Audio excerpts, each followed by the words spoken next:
الحمدللہ رب العالمین والصلاة والسلام علی سید المرسلین وعلی آلہ وصحبہ اجمعین، اما بعد۔ مسائل جنازہ کے تعلق سے ہمارے دروس کا سلسلہ اللہ کے فضل و کرم سے جاری ہے، جس میں ہم شیخ محمد ناصر الدین البانی رحمہ اللہ کی کتاب احکام الجنائز و بدعها سلسلہ وار پڑھ رہے ہیں۔ ہم اس میں پہنچ گئے ہیں مسئلہ نمبر 96 تک۔ مسئلہ نمبر 96 یہ مسئلہ ہے کہ میت کو قبر میں اتارنے کی ذمہ داری مرد حضرات نبھائیں گے، اگرچہ میت کوئی عورت ہی کیوں نہ ہو، کوئی خاتون ہی کیوں نہ ہو، اور اس کے اسباب واضح ہیں۔ پہلی چیز تو یہ کہ نبی کریم صلی اللہ علیہ وسلم کے زمانے سے لے کر آج تک اسی پر مسلمانوں کا عمل ہے اور اسی کے دلائل ہیں۔ دوسری بات یہ کہ قبر میں میت کو اتارنے کی طاقت مردوں کے اندر عورتوں کی بنسبت زیادہ ہے، مرد اس کی اہلیت زیادہ رکھتے ہیں۔ اور تیسری چیز یہ ہے کہ اگر عورتوں کو اتارنے کی ذمہ داری دے دی جائے، کسی مردے کو قبر میں اتارنے کی ذمہ داری دے دی جائے اور وہاں پر مرد حضرات بھی موجود ہوں، تو اس میں بے پردگی کا خطرہ ہوگا، اور یہ بہرحال شرعی طریقہ نہیں ہے۔ اجنبیوں کے سامنے یہ ناجائز ہے کہ عورتیں سے کوئی ایسی حرکت ہو جن سے بے پردگی ہوتی ہو، تو اس لیے میت کو قبر میں اتارنے کی ذمہ داری مرد حضرات ادا کریں گے۔ اگلا مسئلہ ہم پڑھتے ہیں، مسئلہ نمبر 97، اور وہ یہ ہے کہ میت کے جو قریبی رشتہ دار ہیں، جو اس کے اولیاء ہیں، وہ اس کو قبر میں اتارنے کا زیادہ حق رکھتے ہیں، اس لیے کہ اللہ تبارک و تعالیٰ نے قرآن پاک میں فرمایا وَأُولُو الْأَرْحَامِ بَعْضُهُمْ أَوْلَى بِبَعْضٍ فِي کتاب اللہ کی کتاب میں رشتہ دار یہ ایک دوسرے سے زیادہ قریب ہیں، تو یہ آیت عام ہے، اس مسئلے کو بھی شامل ہے، لہٰذا جو اس کے قریبی رشتہ دار ہیں وہ اس کا زیادہ حق رکھتے ہیں۔ اور اس سلسلے میں علی رضی اللہ عنہ کی ایک حدیث بھی آئی ہے، فرماتے ہیں کہ میں نے رسول اللہ صلی اللہ علیہ وسلم کو غسل دیا آپ کی وفات کے بعد، اور اس کے بعد میں دیکھنے لگا کہ وفات کے بعد جو میت میں تبدیلی ہوتی ہے تو مجھے کوئی چیز نظر نہیں آئی۔ رسول اللہ صلی اللہ علیہ وسلم اپنی زندگی میں بھی اور اپنی وفات کے بعد ہمیشہ پاکیزہ تھے، اور نبی کریم صلی اللہ علیہ وسلم کو دفن کرنے کی ذمہ داری اور آپ کے قبر میں چھپانے کی ذمہ داری 4 لوگوں نے ادا کی، علی رضی اللہ عنہ نے، عباس رضی اللہ عنہ نے، فضل رضی اللہ عنہ نے، اور رسول اللہ صلی اللہ علیہ وسلم کے غلام صالح جن کا لقب شقران تھا۔ تو یہ 4 لوگ تھے، علی، عباس، فضل اور صالح۔ اور رسول اللہ صلی اللہ علیہ وسلم کے لیے بغلی قبر بنائی گئی، اور آپ کے بغلی قبر کو بند کرنے کے لیے کچی اینٹیں استعمال کی گئیں۔ یہ روایت امام حاکم، امام بیہقی کے یہاں ہے، بسند صحیح ہے۔ اور اسی طرح سے عبد الرحمن بن ابزہ کہتے ہیں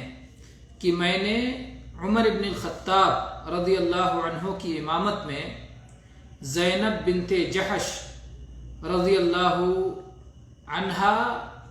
کی صلاۃ جنازہ ادا کی مدینہ میں۔ عمر رضی اللہ عنہ نے 4 تکبیریں کہیں، جیسا کہ جنازے کی 4 تکبیر ہوتی ہے، اور پھر اس کے بعد نبی کریم صلی اللہ علیہ وسلم کی ازواج مطہرات کی خدمت میں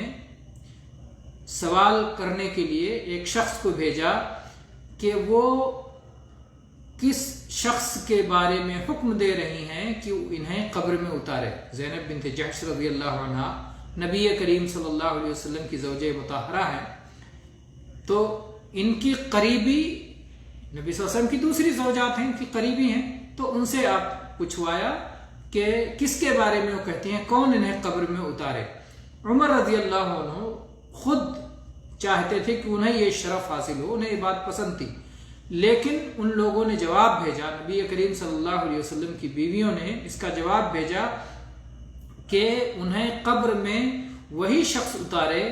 جو ان کے حال حیات میں، جو ان کی زندگی میں انہیں دیکھنے کا حق رکھتا تھا، یعنی جو ان کا کوئی محرم اگر وہاں موجود ہو تو اس محرم کو انہیں قبر میں اتارنا چاہیے، اسی کو انہیں قبر میں اتارنا چاہیے۔ عمر رضی اللہ عنہ نے کہا کہ بالکل سچ کہا، یہی شرعی مسئلہ ہے۔ تو یہ امام طحاوی نے اور ایسے ہی ابن سعد اور بیہقی نے بسند صحیح اس کی روایت کی ہے۔ تو اس سے مسئلہ معلوم ہوا کہ میت کے جو قریبی رشتہ دار ہیں انہی لوگوں کو میت کو قبر میں اتارنا چاہیے۔ اگلا مسئلہ ہے مسئلہ نمبر 98، اور وہ یہ ہے کہ شوہر خود اپنی بیوی کو اپنے ہاتھوں سے قبر میں اتار سکتا ہے، قبر میں اتارنے کی ذمہ داری شوہر خود ادا کر سکتا ہے۔ اور اس سلسلے میں عائشہ رضی اللہ عنہا کی حدیث ہے، فرماتی ہیں کہ رسول اللہ صلی اللہ علیہ وسلم میرے پاس تشریف لائے اس دن جس دن سے کہ آپ کی بیماری شروع ہوئی، یعنی وفات سے پہلے کی جو بیماری تھی، مرض الموت کی ابتدا ہوئی، تو اس دن میرے پاس تشریف لائے۔ میں نے کہا وَرَأْسَاهُ، ہائے میرا سر، یعنی سر میں میرے درد تھا، میں نے اس کا اظہار کیا۔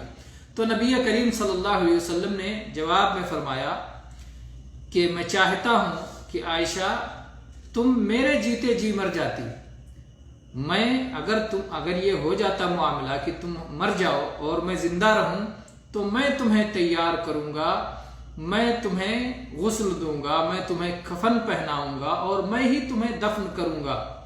عائشہ رضی اللہ عنہا کہتی ہیں ہائے میرا دکھ، ہائے میرا دکھڑا، ہائے میرا افسوس، اور میں گویا دیکھ رہی ہوں کہ اسی دن آپ کسی اور بیوی کے ساتھ شباشی کریں گے۔ اس کے بعد نبی کریم صلی اللہ علیہ وسلم نے فرمایا بلکہ میرے سر میں بڑا درد ہے۔ اللہ کے نبی صلی اللہ علیہ وسلم نے اپنے سر درد کو ظاہر کیا، اور پھر آپ نے فرمایا کہ اپنے والد کو اور اپنے بھائی کو بلا لو، اپنے بھائی کو اور اپنے والد کو بلا لو، یہاں تک کہ میں ابو بکر رضی اللہ عنہ کے حق میں ایک کتاب لکھ دوں، وصیت لکھ دوں کہ انہی کو خلیفہ بنایا جائے۔ مجھے خوف ہے کہ کہیں کوئی کہنے والا کچھ اور نہ کہے اور کوئی آرزو رکھنے والا اور بھی آرزو نہ کرے، خلافت کی کوئی اور تمنا نہ کرے، اور اس کے بعد میں کوئی یہ نہ کہنے لگے کہ میں زیادہ حقدار ہوں۔ اس کے بعد میں نبی صلی اللہ علیہ وسلم فرمایا، نبی صلی اللہ علیہ وسلم نے وہ ایسی کوئی کتاب نہیں لکھی، لیکن آپ نے کہا وَيَأْبَى اللَّهُ عَزَّ وَجَلَّ وَالْمُؤْمِنُونَ إِلَّا أَبَا بَكْرَ، اللہ تبارک و تعالیٰ کو بھی اس بات سے انکار ہے اور اہل ایمان بھی اس بات سے انکار کریں گے کہ ابو بکر رضی اللہ عنہ کے سوا اور کوئی خلیفہ بن جائے۔ تو اللہ کو اور ابو بکر کو، اللہ تعالیٰ کو اور اہل ایمان کو، سب کو ابو بکر کے سوا کسی اور کے نام پر انکار ہے۔ اگر کسی نام پر اقرار ہے تو وہ ابو بکر صدیق رضی اللہ عنہ کا نام ہے۔ یہ روایت مسند احمد میں ہے اور شیخین کی شرط کے مطابق اس کی سند صحیح ہے، اور بخاری اور مسلم میں بھی مختصراً یہ موجود ہے۔ اور شافعی مذہب میں یہی بات ہے کہ مرد اپنی بیوی کو دفن کر سکتا ہے، اور جب سیدھی حدیث ہے، واضح ہے، تو ظاہر بات ہے کہ حدیث اپنے آپ میں واضح ہے۔ نبی کریم صلی اللہ علیہ وسلم مذاق میں بھی کوئی غلط بات نہیں کہتے تھے، تو آپ نے جب یہ کہا ہے تو یہ امر مشروع اور جائز ہے، تو اس لیے یہی مسئلہ ہونا چاہیے، یہی مسئلہ درست ہے کہ شوہر اپنی بیوی کو دفن کر سکتا ہے اور اسے قبر میں اتار سکتا ہے۔ البتہ یہ یاد رہے جو مسئلہ نمبر 99 میں ہے، مسئلہ نمبر 99 کہ بشرطے کی اس نے اس رات بیوی کے ساتھ ہم بستری نہ کیا ہو۔ اگر وفات سے پہلے اس رات میں اس نے اپنی بیوی سے ہم بستری کیا ہے تو ایسی صورت میں قبر میں اتارنا اس کے لیے مشروع نہیں، بلکہ دوسرے ایسے شخص کے لیے زیادہ بہتر ہوگا، وہ ایسا شخص اس عورت کو قبر میں اتارے جس نے اس رات اپنی بیوی سے ہم بستری نہ کیا ہو، اگرچہ کہ وہ اس عورت کے لیے اجنبی ہو، جیسا کہ انس بن مالک رضی اللہ عنہ کی حدیث ہے۔ انس بن مالک رضی اللہ عنہ کہتے ہیں کہ ہم رسول اللہ صلی اللہ علیہ وسلم کی ایک بیٹی کے دفن کے موقع پر حاضر تھے۔ رسول اللہ صلی اللہ علیہ وسلم قبر پر تشریف فرما تھے اور ہم نے دیکھا کہ آپ کی دونوں آنکھوں سے آنسو بہ رہے تھے۔ پھر آپ نے ایک سوال پوچھا، آپ نے کہا کون شخص ہے جس نے آج کی رات اپنی بیوی سے ہم بستری نہیں کی ہے؟ تو ابو طلحہ رضی اللہ عنہ نے کہا کہ اے اللہ کے نبی صلی اللہ علیہ وسلم، میں نے آج اپنی بیوی سے ہم بستری نہیں کی ہے۔ آپ نے فرمایا ٹھیک ہے، تم اس کی قبر میں اترو اور اس کی لاش کو میری بیٹی کی لاش کو قبر میں اتارو، یہ ذمہ داری آپ ادا کرو۔ تو آپ یہاں دیکھ رہے ہیں کہ نبی کریم صلی اللہ علیہ وسلم نے ایسے شخص کو اختیار کیا جو اس رات لذت جماع سے دور رہا تھا۔ اور ایک روایت میں ہے کہ جب رقیہ جو نبی صلی اللہ علیہ وسلم کی دختر ہیں، بیٹی ہیں، ان کی وفات ہو گئی تو آپ نے فرمایا کہ ان کو قبر میں ایسا شخص اتارے جس نے آج کی رات اپنی بیوی سے ہم بستری نہ کیا ہو۔ اس بنا پر عثمان رضی اللہ عنہ قبر میں نہیں اترے اور انہیں ان کی قبر میں نہیں اتارا جو ان کے شوہر تھے۔ یہاں پر جو ذکر آیا ہے رقیہ نام کا، تو زیادہ صحیح بات یہ ہے کہ وہ رقیہ رضی اللہ عنہ نہیں تھی، بلکہ وہ ام کلثوم رضی اللہ عنہ تھی۔ نبی صلی اللہ علیہ وسلم نے عثمان رضی اللہ عنہ کو پہلے اپنی بیٹی رقیہ دی تھی، ان سے نکاح کیا، اور ان کی وفات ہوئی بدر کے موقع پر، جب نبی صلی اللہ علیہ وسلم میدان بدر میں تھے اور مدینہ میں ان کی وفات ہو گئی، تو ان کی دفن کے وقت میں نبی صلی اللہ علیہ وسلم حاضر نہیں تھے۔ بعد میں آپ نے اپنی دوسری بیٹی ام کلثوم رضی اللہ عنہ کی شادی کر دی عثمان رضی اللہ عنہ سے۔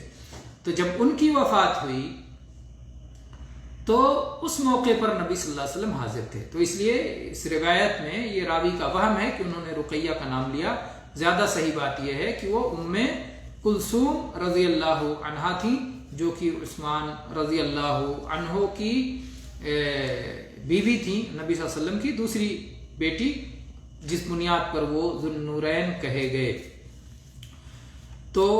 اس حدیث اور اس طرح کی احادیث، اس معنی کی احادیث، امام نووی رحمہ اللہ اس حدیث کی شرح میں فرماتے ہیں کہ یہ حدیث ان احادیث میں سے ہے جن کے ذریعے اس بات پر دلیل لی جاتی ہے کہ میت کو قبر میں اتارنے والے لوگ مرد ہی ہوں گے، مرد ہی عورت کو قبر میں اتاریں گے۔ اور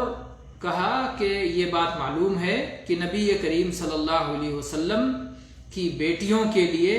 ابو طلحہ رضی اللہ عنہ اجنبی تھے، لیکن جو وہاں صحابہ کرام موجود تھے، نیک صحابہ کرام، ان میں سے ایک تھے، اور وہاں نبی کریم صلی اللہ علیہ وسلم کا کوئی محرم نہیں تھا۔ تو خود نبی کریم صلی اللہ علیہ وسلم اپنی بیٹی کے والد تھے، اتار سکتے تھے، لیکن شاید آپ کو قبر میں اتارنے کے لیے آپ کے پاس کوئی عذر رہا ہوگا۔ اور ایسے ہی شوہر کا معاملہ یہ تھا کہ اللہ کے نبی نے کہا کہ اگر آج کی رات انہوں نے ہم بستری کی ہے تو وہ قبر میں نہ اتاریں، تو اس لحاظ سے وہ رک گئے۔ اور یہ بات معلوم ہے کہ ام کلثوم رضی اللہ عنہا کی بہن فاطمہ رضی اللہ عنہا وہاں موجود تھیں، اور اس کے علاوہ بھی عورتیں موجود تھیں، جو اگر عورتیں قبر میں اتارتی اور یہ زیادہ بہتر ہوتا تو ان کو بلایا جاتا، لیکن چونکہ ایسا نہیں ہوا اور اللہ کے نبی صلی اللہ علیہ وسلم نے ایسا نہیں کیا، اس سے معلوم ہوتا ہے کہ قبر میں اتارنے میں اور دفن کے معاملے میں سارے کام مرد ہی انجام دیں گے، اور عورتوں کی وہاں ضرورت نہیں ہے، بلکہ مرد ہی عورتوں کی لاش بھی مرد ہی دفن کریں گے۔ تو یہ جو ہے مسئلہ ہے. اور اس کے بعد یہ مسئلہ اپنے اس بیان میں واضح ہے کہ جو مرد رات کو ہم بستری کیا ہو وہ قبر میں نہ اترے. نبی صلی اللہ علیہ وسلم نے بہت وضاحت کے ساتھ فرمایا. اس کے بعد شیخ البانی رحمہ اللہ ایک بڑا اہم نقطہ بیان کرتے ہیں. وہ اہم نقطہ کیا ہے؟ کہتے ہیں کہ عام فقہ کی جو کتابیں ہیں، میں نے اس مسئلے کو بہت ساری فقہ کی کتابوں میں تلاش کیا، یہ مسئلہ مجھے نہیں ملا فقہ کی کتابوں میں. نہ اس کی نفی موجود ہے، نہ اس کا اثبات موجود ہے، نہ انکار نہ اقرار، نہ موافق نہ مخالف. یہ مسئلہ فقہ کی کتابوں میں مذکور ہی نہیں ہے. اور اس سے اس بات پر دلیل ملتی ہے کہ جو شخص فقہ میں مشغول ہو وہ حدیث کی کتابوں سے بے نیاز نہیں ہو سکتا. اگر آپ فقہی مسائل کا استنباط کر رہے ہیں تو آپ کی ذمہ داری ہے کہ کتب حدیث کا مراجعہ کریں، کیونکہ بہت سارے مسائل حدیث میں ایسے بیان کیے گئے ہیں جو فقہ میں موجود نہیں ہیں، فقہ کی کتابوں میں موجود نہیں ہیں. اس کے برخلاف جو متعصب لوگ ہیں فقہی مذاہب کے، جو مقلدین اپنے فقہی مذاہب کے لیے متعصب ہیں، ان کا دعویٰ یہ ہے کہ اگر آپ کے پاس فقہی کتاب ہے تو آپ کو قرآن و حدیث کی ضرورت نہیں ہے. ان کا دعویٰ یہ ہے کہ فقہ میں سارے مسائل آ گئے ہیں، اگر آپ کے پاس فقہ کی کتابیں ہیں تو آپ کو قرآن و حدیث کی ضرورت نہیں ہے. جبکہ یہ ہمارے پاس یہ مسئلہ واضح دلیل ہے کہ یہ مسئلہ حدیث میں موجود ہے لیکن فقہ میں موجود نہیں ہے. اس لیے اگر کوئی شخص صرف فقہ کی کتاب پڑھے گا تو یہ مسئلہ کہاں سے پائے گا؟ کیونکہ یہ مسئلہ تو حدیث کی کتاب میں موجود ہے. تو اس سے معلوم ہوتا ہے کہ فقہ پر اکتفا کرنا، فقہی کتابوں پر اکتفا کرنا کسی بھی عالم کے لیے صحیح نہیں ہے. اسے قرآن و حدیث کی طرف رجوع کرنا چاہیے. اور جو آدمی قرآن و حدیث پڑھتا ہے اور اس میں غور و فکر کرتا ہے تو بہت ممکن ہے، کوئی بعید نہیں کہ وہ آدمی فقہی کتابوں سے بے نیاز ہو سکے. اسے ضرورت نہیں ہوگی کہ فقہی کتابوں کی طرف رجوع کرے، کیونکہ قرآن و حدیث میں ساری چیزیں موجود ہیں. تو اس لیے مقلدین اور متعصبین کا یہ دعویٰ کہ فقہ میں قرآن و حدیث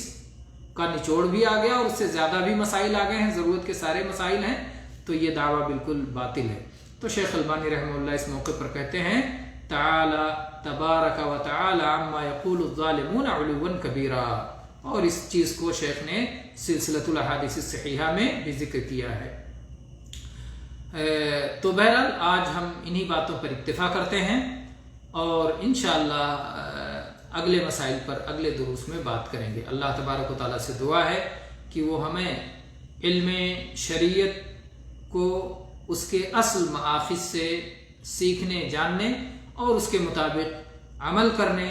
کی توفیق عطا فرمائے اور اسے ہم سے قبول فرمائے اور اس کی برکت سے دنیا اور آخرت میں ہر جگہ سرفرازی نصیب فرمائے. آمین. وآخر دعوانا ان الحمد للہ رب العالمین. صلی اللہ علیہ وسلم.